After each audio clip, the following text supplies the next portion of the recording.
ನನ್ನ ದೀಪ ಆರಿ ಹೋಗಬಾರದು.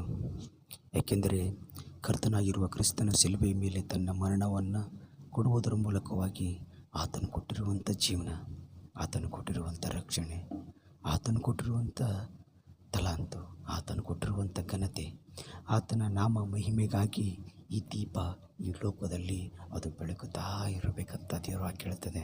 ಪ್ರಿಯ ಸ್ನೇಹಿತರೆ, ಅಪೊಸ್ತಲನಾದ ಪೌಲನು ಹೇಳ್ತಾನೆ ತಿಮೋತಿ, ನಾನು ನಿನ್ನ ತಲೆಯ ಮೇಲೆ ಹಸ್ತವನ್ನು ಇಟ್ಟುವುದರ ಮೂಲಕವಾಗಿ ನಿನಗೆ ದೊರಕಿರುವ ದೇವರ ಕೃಪಾವರವು ಅದು ಯಾವಾಗಲೂ ಪ್ರಕಾಶವು ಹಾಗೆ ಮಾಡಬೇಕೆಂದು ನಾನು ನಿನಗೆ ಜ್ಞಾಪಕ ಮಾಡಿಕೊಳ್ತಿದ್ದೇನೆ.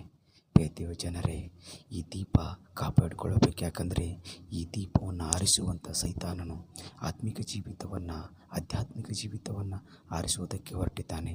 ಕರ್ತನಾದ ಯೇಸು ಕ್ರಿಸ್ತನು ನಿನ್ನ ಈ ದೀಪ ಆರದ ಹಾಗೆ ಕಾಪಾಡಲಿ ಎಂಬುದಾಗಿ ನನ್ನ ಪ್ರಾರ್ಥನೆ. ದೇವರ ನಾಮಕ್ಕೆ ಮಹಿಮೆಯಾಗಲಿ.